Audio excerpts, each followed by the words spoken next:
Good morning, everybody. Welcome to PhotoJoseph's Photo Moment. If you want to skip past the morning pleasantries, of course, scroll down. There'll be a link to the start of the actual show down there. Also, at some point, there might be an actual edited show. If you want to jump to the shortened version, that'll be here. If you don't see a link, it just hasn't happened. Don't worry. It's a thing in progress. Hope you guys are all having a good morning this morning. Let's see what's going on in the chat room. I see someone named Mark Schneider in here who is here and curious to why this, meaning this, is better option than the Zoom GH5 or Zoom H5. We will absolutely be talking about that. That is a very, very good question. I see that Product Interna has already responded to you. A very good answer from them, but we will definitely discuss that. Hello, Martin. Hello, Jess. Hello, Sully. Good morning to everybody. Always so lovely to see your shiny, happy faces in here on a bright and early, well, it's bright and early for me. It's just not that early. It's like 9:30. It's not early. Been up since 5. I tried to shoot the sunrise this morning because we had an epic storm last night. Anybody who lives in Southern Oregon knows it was just a crazy storm. We don't usually get lightning around here. It's a pretty rare occasion when we do, so it's always kind of fun and cool. So I went out this morning. There are clouds. I was expecting like, yeah, I'm going to get a good set. No. Nothing. If you saw my Instagram, it was like, just total bummer. Oh well. Oh well. Adrian says your camera arrived 30 minutes ago. Sweet, I love that. It is so cool when I'm on the chat with people and people are saying, oh, my camera just arrived. I think one time someone actually got their camera in the middle of the show. That's awesome. Love it. Okay, let's see, we're going to get started on the show. As always, if you are watching live and you want to comment and get my attention, make sure you type the @PhotoJoseph in there. That puts the name nice and bright and red on my screen so I can see it. And also, if you want to really, really get my attention and support the show, there is that super chat button, this little funky dollar sign down there under the smiley face. It's a good place for it right next to that. Click on that and that will help to support the show, which is, of course, kind of an important thing. Got to keep us on the air. All right. I think that's really about it. I don't have any other announcements or news that I wanted to do this morning, do I? No, I don't think so. We're going to talk a little bit about this thing, this typical follow-up from yesterday. We'll do that in the official show. So I guess that's it. Let's get this thing started.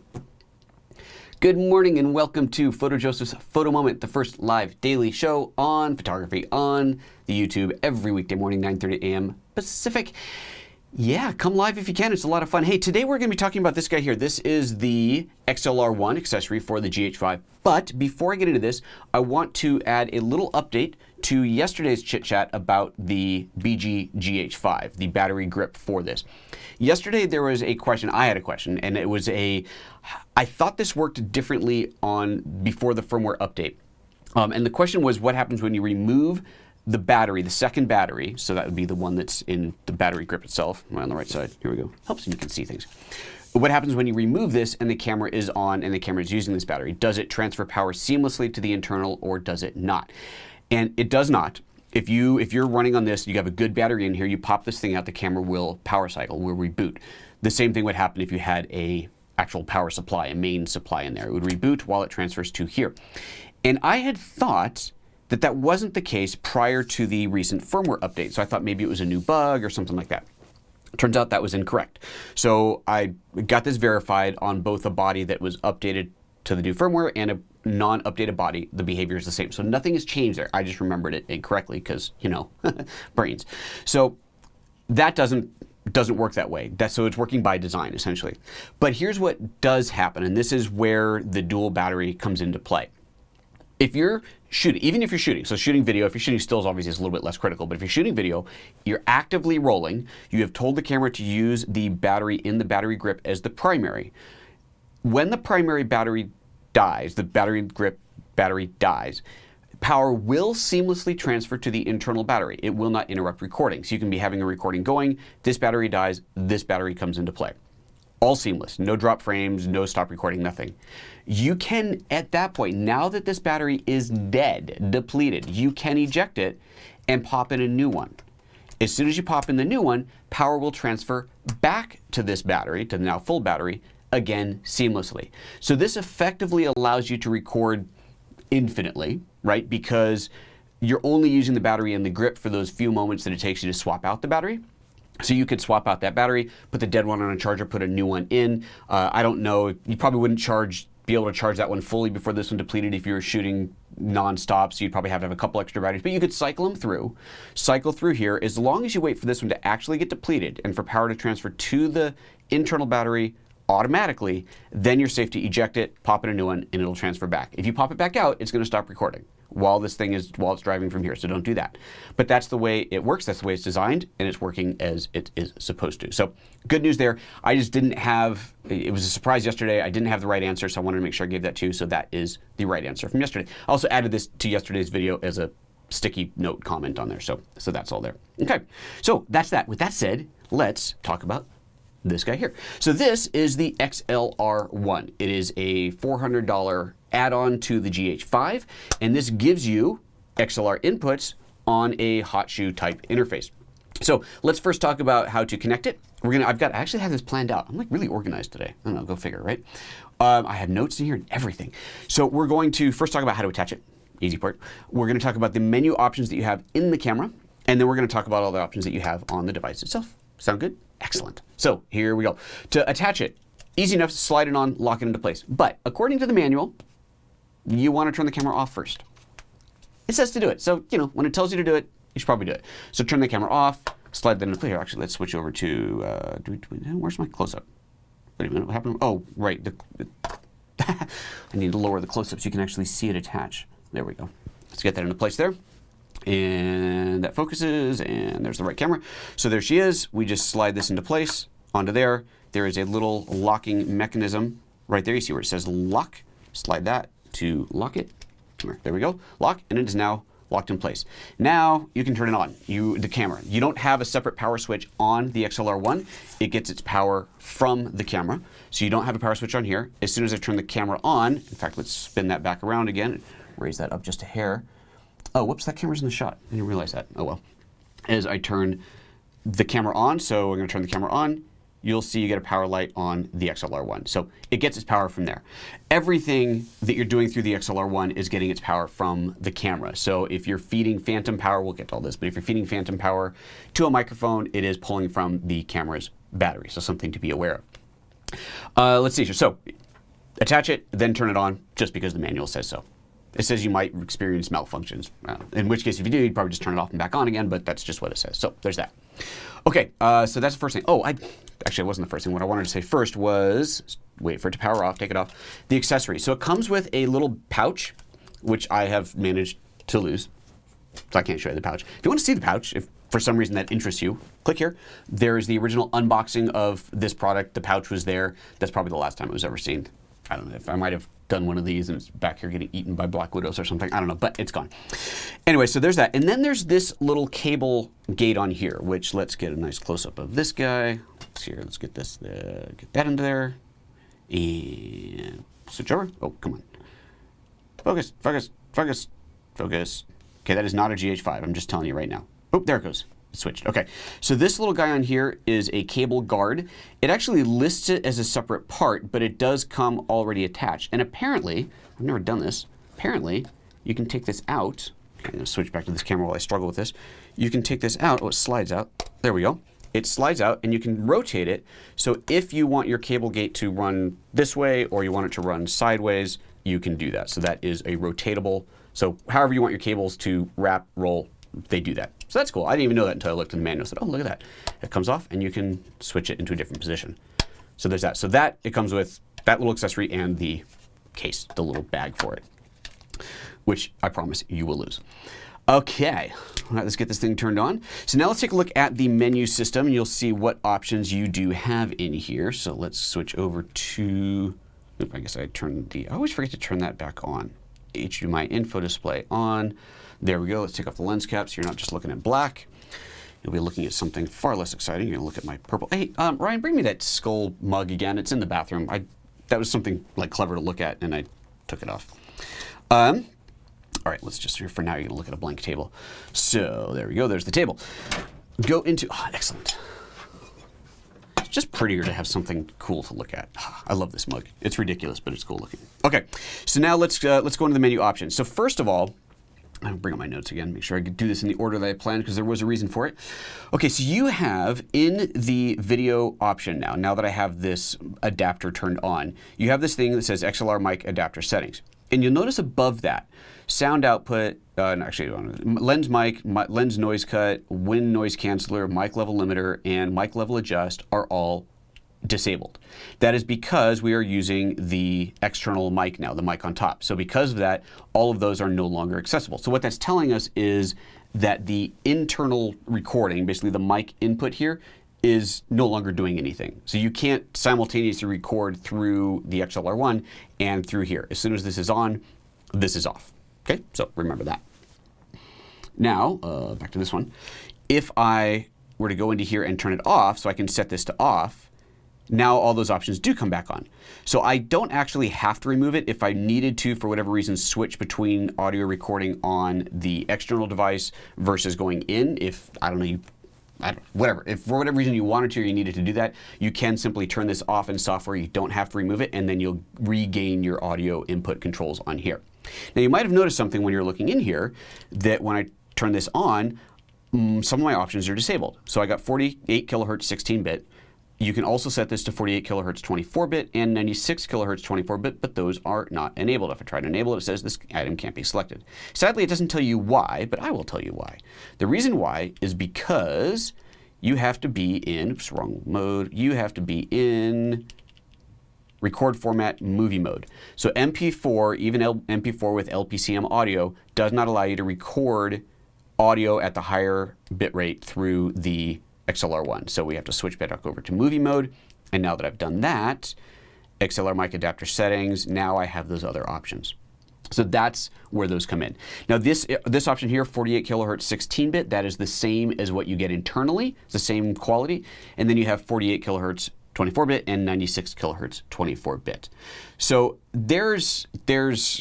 now I could get into a whole, actually no I couldn't, get into a discussion about the advantages, disadvantages of one or the other. I'm not an audio guy. I've said this before. I make no bones about it. I know like just enough about audio to be dangerous and to plug all this crap in here. Clearly, more is better, right? That's always the, hey, more is better. That's obvious. But I was doing some research on this, and you get all kinds of, it's like a Pepsi, Coca-Cola kind of argument going on. People discussing advantages, disadvantages, whether it's worth it or not. And one of the big disadvantages of shooting at 96 kilohertz is it does take up a lot more processing power on your computer. So if you're just mixing, a dialogue track and whatever, then it probably doesn't really matter. But if you're going to take a bunch of audio tracks and edit them together, then apparently it can make quite a significant difference in the processing power. I guess if you're in a really high-end Mac or PC, it probably doesn't matter that much, but on lower-end machines, it definitely does. Then there's discussions about whether the advantage is even audible. And you have people saying there is no discernible difference, what's the point? And then you have people saying, I'm an audio engineer and you're an idiot, and clearly it does. And I think what it really comes down to, from what I've gleaned from this, is kind of like working between 8-bit and 10-bit video. If you're just going to take what you get out of the camera and go straight to delivery, or maybe just do a little bit of adjustment, it probably doesn't make much of a difference. But like going from 8-bit to 10-bit video, where on the surface, it probably doesn't look any different. You do a little bit of color correction, it probably doesn't look any different. But if you do a lot of color correction, then you're really going to see the difference. I think the same thing happens here in audio. Someone, by all means, tell me if I'm wrong, if I'm missing the point, but I've dug into it a little bit, and that's essentially what I've concluded. So if you're not doing big, heavy-duty editing to the audio file, it probably doesn't matter. Now, I'm sure there are specific types of audio. If you're doing maybe a musical concert and you've got all kinds of crazy frequencies from super low bass to super high frequencies off violins, that sort of thing, that maybe there it becomes into play more. But for the most type of work, especially run and gun type of thing you're probably going to be doing where you'd be going straight into this interface, it probably doesn't make a huge difference unless you're going to be doing a lot of editing to it. Now, again, by all means, tell me why I'm wrong, because I probably am, but that is what I have come up with. So there's that. All right. One of the other things you can do is, let's go back into this interface real quick, is now that this interface is attached, if you go to your HDMI outputs, you'll see an option down here, sound down convert. So this is for the HDMI out, and you can set it to off or to auto. This essentially, if you have a HDMI recording device that you've plugged into this that cannot handle the 96K 48-bit audio that you're sending to it, the camera will automatically down convert it to a format that it supports. So I would imagine that you always want to leave it in auto. It seems to me the kind of thing you wouldn't want to just turn off, because if you did plug something in, you'd be up a creek. But I think that you would know what your hardware is, right? If you're working with a Ninja Assassin, for example, or Ninja Inferno, that's going to support it. And so I think it does. I shouldn't say that it does. I'm assuming it does. Then you're going to get that support in there. So I think it's safe to just leave it on auto, but it's just to know that the option is there. All right, so that's all of that. All right, let's see. Now we can discuss the fun stuff on top. That's everything inside of the interface itself. So let's switch to the dials and fun things on the interface itself. But before we do that, let's take a look at the comments. Let's see what's flying by here. Look at me sticking to a format here. This is awesome. All right. Oh, not too many people calling me out on here. That's all right. Kevin Wright says, do we know if it's possible to time sync the GH5 to an external source, not just the mobile app, if you're shooting with multiple devices at the same time? Unfortunately, Kevin, it is not possible. The mobile app will do it. The mobile app does give you time of day syncing based off of the atomic clock that your phone is synced to. So all your cameras should be perfectly synced by time of day, but no. We lost the ability to do a gen lock when we lost the YAG from the GH4. So that was one of the things that we lost by losing that product. I've talked to Panasonic about it. They don't seem to feel that this is a big deal. I guess the YAG was not a huge seller. Not many people used it. So it's one of those things that I think sounds really good in theory, like this really should work, but I guess not that many people use it. So hopefully that's not affecting you, Kevin, but that is the situation. All right, let's see what else is going on in here. Lots of chit chat, lots of comments, but no one else throwing my name on there. Oh, here's one. Says, I just like saying it like that. Says, have you noticed a half-second silence in the file shot using the XLR1, not just the XLR1? So far, I have this in all file shot with it, no biggie, but wondering if it's just me. It is not just you. Is it? It's not a half second. It was like 4 frames, I noticed. Actually, you know what? I shouldn't say that. I don't think I've actually done any recording with the XLR1. I think I've only used it for live broadcasts. That's kind of funny. For recording internally, without this, you do have a small gap. And I first noticed this a while ago. I thought it's really weird. And then I fired up my GH4 and it did the same thing. So I don't know why. I don't have an answer to that. I've actually never asked Panasonic. It was one of those I was all prepared to ask and go, there's a problem. And then I realized it did on the GH4 and I thought, oh, well, it's always been that way. So I guess it's just normal. But I don't know why there is that little gap. Now, if you're saying it's a half second on this, that's a considerably longer time than 4 frames. But yeah, weird, right? I don't know. Sorry, I don't have an answer to that question. I wish I did. I should get one. If you remember, throw that into the comments after the chat, because remember this chat disappears. Throw that into the comments afterwards, and I can address that at some point. And by the way, if you have been putting questions into the comments and I haven't flagged them or commented on them yet, don't worry, I will eventually. I've stepped away from looking at the comments several times throughout the day because it's a huge time suck, and if I look at them on my phone and then I try to look at them on the computer, they're completely disjointed. I have no idea what I've seen and what I haven't. So I really need to just once or twice a week go, okay, I'm going to spend some time looking at them. So if you've commented, I haven't responded, I'll get to it. Don't think that I'm ignoring it. Alrighty, what else? Adrian says, is there a way to power down the XLR with a cable instead of on a hot shoe? To power the XLR with a cable instead of on a hot shoe. Dang, that's what I was going to test. I can't even send Ryan to go get it. It's buried. Okay, so what I've been told is that you should be able to extend this, to move this anywhere by putting a standard TTL, third-party TTL cable between them. Because the contacts on the bottom of the XLR1 aren't any different from a TTL flash. It's the same 5-pin configuration. So in theory, that works. I have a Canon TTL extension cord, and I had it on my list of things to check and I totally forgot to. So again, you could put that into the comments later on and I will look at that. I will have to go plug it in and check it out. So in theory it should work, but I have not yet tested it. Sorry. If anybody's not clear what we're talking about here, it's so that you could have this device, let me power it down since it told me to, you could have this device sitting somewhere else with a cable running between them, and you might want to do that because you're working with a cage or a gimbal or whatever, any number of reasons you might want to do that, but that's the question, and I think the answer is yes, you can. Let's see here. Product designer says that you've counted 25 frame gap in 50p, so half a second. Haven't checked in 25p. That's gap in recording audio. It's interesting. It really is. Okay, let's see here. Ryan Green says, really, is it that buried? It's upstairs in a bag. Just don't. Okay, let's see here. Chris Ritchie says, Ryan, have you seen his office? It's a disaster. I know. Anybody out there really good at, Ryan's trying to like formulate a way to organize my stuff. I'd love to be more organized. I'm bad. Like I said, I lost my stupid case for this thing. Okay. Let's, comments. Okay. Let's move on. We're going to quickly throw up a couple things here. Oops. Now I have to wait for this to unlock. Chris Ritchie's saying that he's got like a loft, a storage bay, a labyrinth with the Minotaur, a catacombs, 4 abandoned subway stations underground. 3 abandoned subway stations. God, you guys are so dramatic. All right, let's see here. Hey, if you haven't seen it yet, this is a perfect time to throw this guy up here. I have kicked off the pre-sales of the GH5 Training. If you go to gh5training.com, you will get to experience and purchase in advance the training that I am working on for the GH5, wrong button, that one, for the GH5.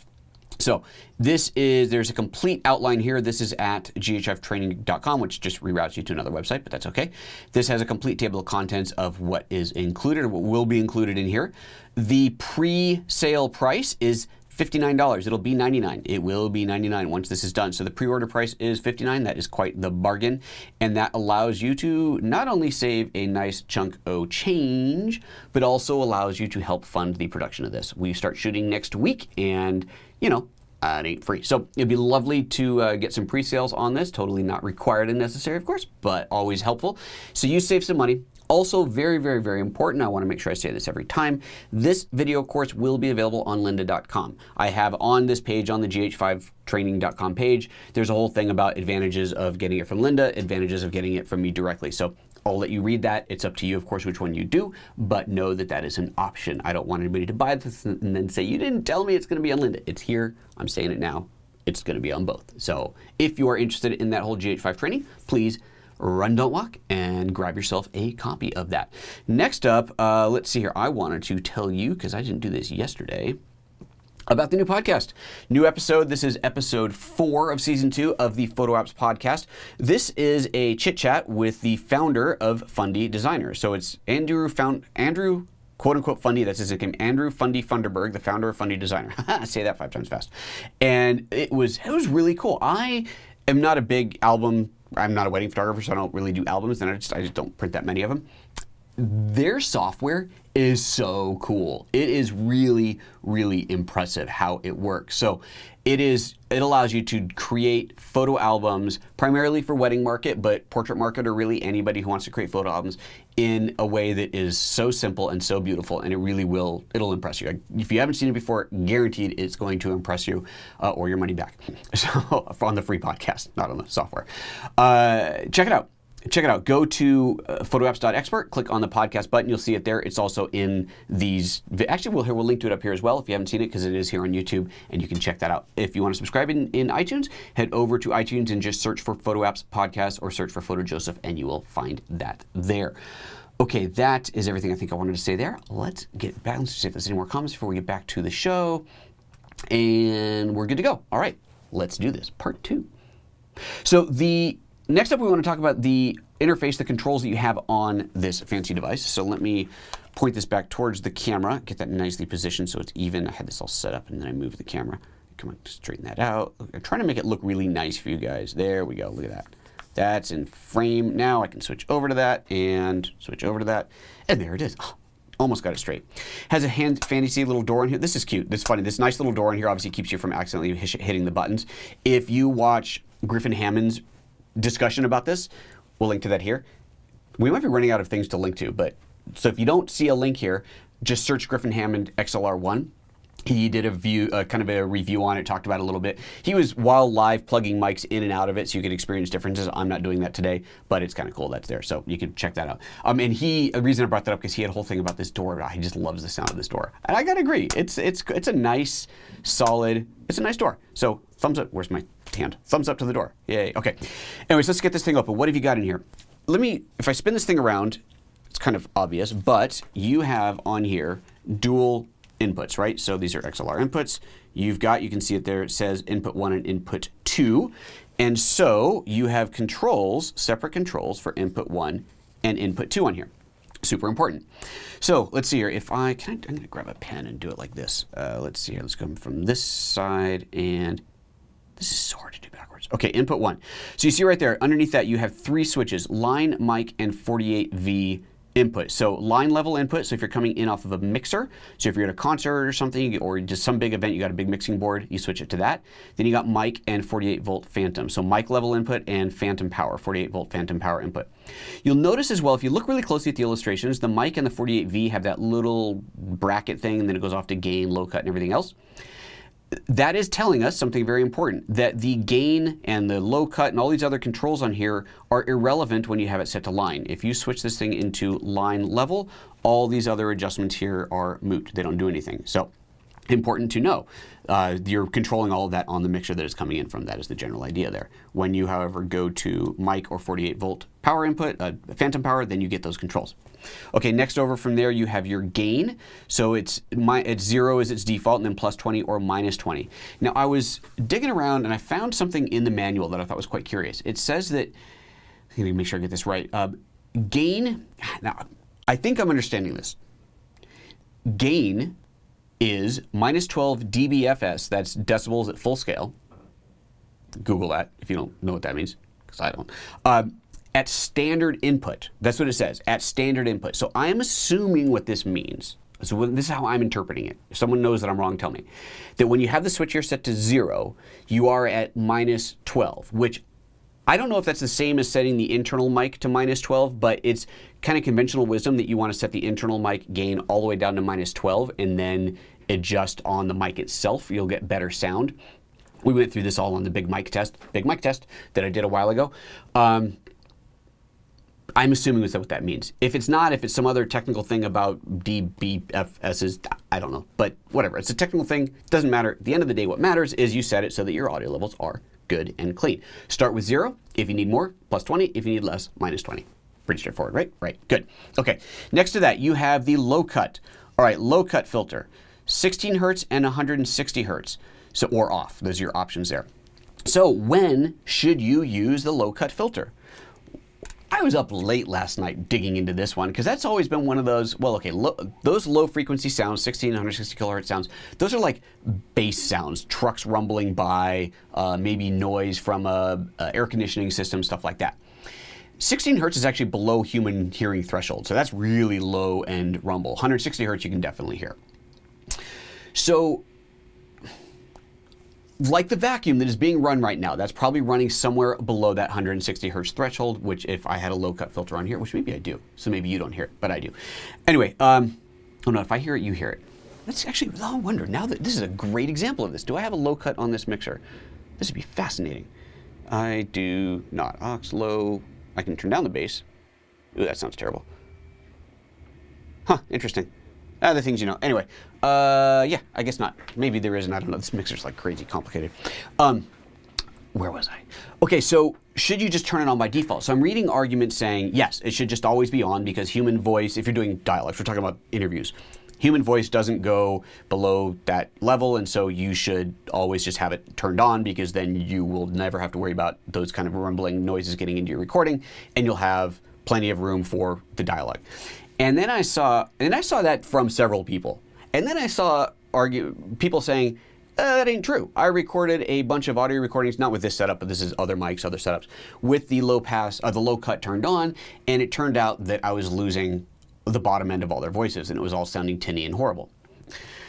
So at the end of the day, the solution, the conclusion is, number one, plug in headphones so you can monitor, so you can hear, and then you can hear a difference turning it on or off. I would suggest, and again, this is my I'm not an audio pro suggestion, I would suggest plug in your headphones, whatever your environment is. This is obviously assuming you're in a controlled environment.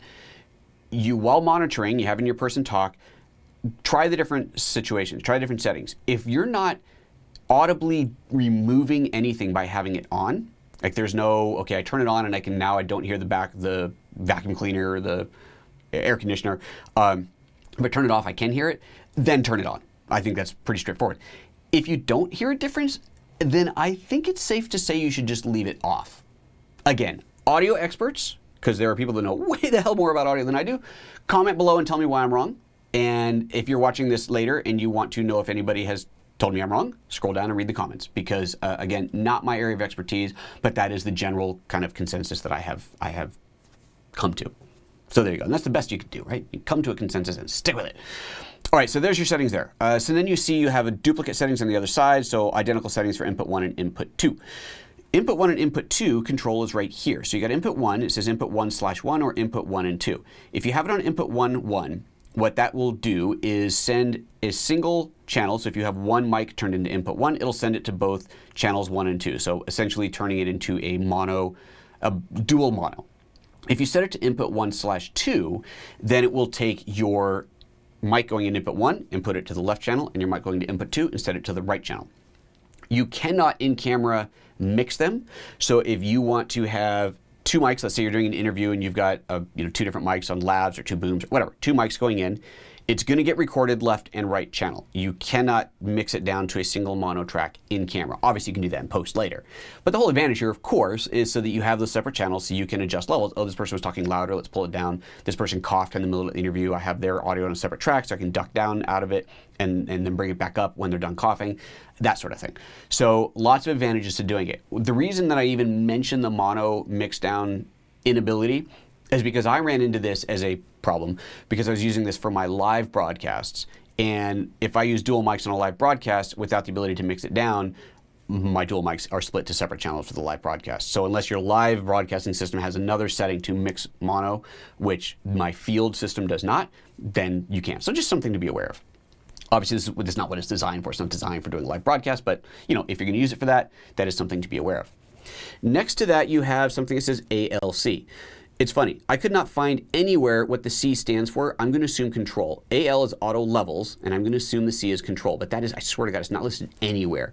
So if you turn that on, then you don't need to adjust levels here. The camera will adjust for you. In general, that is considered to be a bad idea. You don't usually want your levels jumping up and down automatically, because what can tend to happen, and I haven't done any testing with this, so I don't know how good it is, but what tends to happen when auto levels are enabled is when people stop talking, the camera doesn't know people aren't talking. It just goes, I don't hear anything. So it raises the levels a little bit. And then people stop talking and it goes, oh, they're talking. And it brings it back down. So your ambient background noise goes like this as people are talking. Even if you had instantaneous response. As soon as someone started talking, it dipped down to a level, and so their voice levels never changed. When there's silence, that floor would likely come up and you'd hear it. So I don't know of too many reasons where you should, or situations where you would want to use that auto level control, but I'm going to tell you for the most part, just turn it off. That seems like a bad idea. This is one of those auto things you don't generally want, but it's there, so there you go. And then you, of course, have your individual audio level dial. So this is where you can adjust your levels. And here, I'm sorry, the focus is pulsing. Let me turn this focus off. Oh, I can't do that from here. Darn it, wrong lens. Anyway, that is just to adjust your levels on input. So you can adjust that on input, and then you will be able to see your audio levels on the LCD, which is not in the view, but you will see your audio levels on the LCD in here, just like you do with the internal mic here. Or the internal mic, or going into the line input on here, you'll see them. And of course, if you have your separate channels going, two different mics going in, you'll see the separate channels audio meters bouncing, and you can adjust to make them the same, or do whatever it is you got to do. So there's that. That's all the controls in there, right? I think I talked about everything. All right, let's see here. Did I miss anything? Okay, I haven't missed anything on the device. So now let's have a little chat about why. So this question came up in the very beginning of the conversation here, and I even had it on my notes. Why would you use this over an external recorder? So I'm going to pose the question and answers both directions. So what is the advantage of this over an external recorder? So if you're shooting with this, you are shooting straight to the video file, right? Your high quality audio with high quality mics, separate channels, and so on, is being recorded to the video file on here. So you have one card with one file that has your high quality video and your high quality audio all in one. Convenience is the name of the game here, right? This is super, super convenient. You don't have to do any kind of syncing in post or any of that. You got your file and off you go. That's your primary advantage. If you're out shooting run and gun type stuff, you're shooting hundreds of clips throughout the day, having to synchronize all those stuff, I don't care how automated it is, having to synchronize clips that are separate video and audio is work. Even if it's not hard, it is still work. It is still extra steps. It's extra files to manage. It is extra steps to do. Now, the other option is to have this external recorder, which you could even have an external recorder sitting on here that captures the audio internally and then feeds out a line into the line input here. So you have a recording that may be high quality. It might, well, it's not going to be as high quality. It's only going to be 48 kilohertz. Right? Yeah, 48 kilohertz going into here. You won't get your 96 if you're going onto an external device recording there. But you have something to sync it to, so it makes it really easy to sync later, right? You've got high quality audio inside and really high quality outside, and then you can sync them together. So if in that type of workflow, you now have a file that comes off of your external recorder, and you have the file that comes out of the camera. You take these two files, you copy them both into your computer, and Final Cut, Premiere, whatever, they will sync it. There's even software out there that will just kind of take everything and automatically sync it together. It's pretty slick stuff, right? But again, it's still a step to do. I hear often, and this is a question to you guys. I don't really get the advantage of this. I hear often, I don't want to record separate. I don't want to record not separately. I don't want to record just internally because I like having my backup audio. I like knowing that I've got another audio file to go back to. Now, if your audio recorder is recording two levels, I know that some do this. I have a who makes it? That doesn't matter. I have an audio recorder that will simultaneously record a track at a lower level. So you get one at whatever your levels are, and then you get another one at minus 6 dB or minus 12 dB. Super, super handy. So if someone suddenly shouts into the microphone or whatever, you've got something you can cut to that's much lower that you can adjust and blend in without clipping it off. I get that. That is super, super handy. But what I don't understand is the idea that I want to have this separate audio as a backup. Because in my mind, if the audio, you're not going to have a video clip internally that suddenly has bad audio. The video is fine, but the audio is bad. That doesn't, in my mind, that doesn't make sense. If you're going to lose it, you're going to lose everything. And then what's the point of having separate audio if you don't have video to go with it? That's my thinking. Now, I'm not doing the same type of work everybody else is, and so I'm very curious to know why some people are so adamant on having their audio separately as a backup, because in my mind, again, if the file is damaged, if something happens on set, if it's a sound on set, then you're going to get it in both. If something happens to the file, it gets corrupted, it gets lost, it gets damaged, whatever, you lose the video too, so then what's good is the audio without the video. I guess if you're in a multi-camera shoot, and you can then cut to another camera, maybe that comes into play, but then you could be recording, you're probably recording audio separately anyway, you wouldn't be recording it here. So anyway, so I would love to hear your thoughts on why that matters. So the advantage, again, of doing this is that you do have everything all in one file. Advantage of having it separately is you can have that backup separate file if that matters to you. You can have a lower decibel file recorded simultaneously if your device supports that. Some of the newer devices, you can plug the HDMI into the audio recorder, and then when you hit the record button on the camera, that will trigger recording on the HDMI, on the audio recorder as well. So you don't have to hit two separate things to record. That's a real pain in the butt. If you got to hit two separate things to record, very easy, done it, forget to record one, then you only have one. You don't have both files. So there's that. So there's that. Okay, that's my thoughts on that. All right, let's see what's going on in the comments here. Let's go back. Now there's a lot more comments going on. Let's see here. There we go. There's the first comment that came up. It was from, let's go back to it. It was from Sully. Sully says, are the pots locking, the gain pots? No, these are not locking. He's talking about these little guys here. These, no, I moved it. Let's get back to that place. These don't lock. They don't have a button to lock or anything, but remember that's what the door is for. Although I guess actually technically you can still adjust that, can't you? So no, they're not locking. So don't bump it. Interesting point. I didn't realize that you could still adjust that from there, but you can. So no, they are not locking. So there's the answer to that question. Let's see here. Sully says it's called audio level pots on the XLR1. I'm assuming that's what you're talking about, these little audio level pots. If I'm misunderstanding you, then please let me know. Auto Parts Direct to You says, love your channel. Thank you. First time watching live. Welcome. Got the GH5 yesterday, still learning. You're an excellent teacher. Oh, why thank you, Auto Parts Direct to You. I do appreciate that. Can I call you APDTY for short? Sorry. Let's see here. What else we got? Ryan saying you can hear it. That would be the vacuum cleaner. Man, that's annoying. They stopped a while ago, though, so that's good. Oh, lots of comments. Here's another one for me. Sully says, scroll up. Dang, stupid thing. There we go. I've gotten files. Sully says, I've gotten files off the GH4 where the audio was corrupt, but the video was fine. Really? Really? Okay, well, there you go. There's your reason for recording separately, because Sully has experienced corrupted audio but fine video. I've never heard of that before. That is fascinating. All right, well, good. See, this is why I asked these questions here. Excellent. Trevor Pinocchio says, you still need a monitor for critical focus. Might as well be a recorder too. Well, there's always that. Let's see here. Product Interna says, is your XLR1 firmly seated in a hot shoe mount or a bit loose? There's a slight play in mine. Yeah, slight play. Very slight play. Make sure it's like really, I'm going to turn this off, make sure it's like really in there. Yeah, there is a slight play. Huh, that's interesting.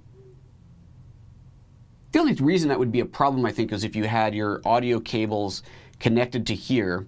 Like, let's say I was using a mic up here and I had an XLR1 into it, and then I'm moving around with the camera, I could see that might be a problem. Actually, even there, I probably wouldn't, because you wouldn't hear that sound, because the sound's going to be picked up on this microphone. It's not being picked up on the body. So I don't think it's a problem. If you think that's a problem, let me know why. But I mean, I agree. It feels like it should be like nicer, smoother, better fit than that. But it's not. So there you go. All right. That's it. No more comments on there. Let's see here. People talking about the new 19-inch Atomos monitor / recorder. That is the Sumo. That thing is bitchin', big, huge recorder. Cool story. So Jeremy, the CEO, founder and CEO of Atomos, was telling a story at NAB about that device and the reason it was produced. And I don't remember the studio. I'm just going to make one up. I'm going to say it's Disney, although it might not be, but it might have been. Apparently, some studio told them, if you make this device, we'll buy like a couple hundred of them or something like that. So they went, okay. So they did. And that's why that product was born. She gets this big old color accurate, color calibratable monitor for, what is it, $2,500 or something, which is frankly a really, really good price. Plus it's a recorder and all these, that's cool. If you need that big old screen and need it to be color accurate, really, really neat. Okay, that is everything on there. There's no more comments, no more questions coming in. I think it's safe to wrap this up. I don't think I've left anything off of this. Oh, I didn't mention the little cold shoe on the top, but I guess that's fairly obvious. You've got a cold shoe on the top for attaching, is that even in the frame now? No, it's not. Let's get that up in there. For attaching the microphone, hoping it's going to actually focus on there. There we go. Nope, still hasn't focused. For attaching a mic, if you want to plug a mic into that, so it's a cold shoe, you see it's got no contacts on it. It's just there to mount something in. So there is that option as well. All right, perfect. Anything else going on? Nothing else going on in here. Right, well, we're going to wrap it up. I got to get the show to under 30 minutes. What do you think? Should I try and get the show to under 30? It always goes to like 40, 45 minutes. Let me know. What do you think? Does it matter? Are we good at this length? Should I be going shorter? Should I be like really tighten this thing down? All right, I'm out of here, guys. Take care of yourselves. Oh yeah, you know the routine. Like it. Don't unlike it. We don't like that. Like it. We like likes. Likes are good. Share the video. Subscribe. Tell a friend. Pull a family member in. Make sure everybody loves this channel and watches. And Trevor is asking if I'm planning to get a Ninja Inferno in. Yes. I'm actually working on a relationship with Atomos where hopefully I will be, they will be sending stuff over for me to review and play with and so on. So yeah, looking forward to that big time, because that's kind of cool. Now that I got the vlog update in there, oh yeah, gotta do it. Okay, I'm out of here, guys. Take care of yourselves. We'll see you next time. Bye-bye.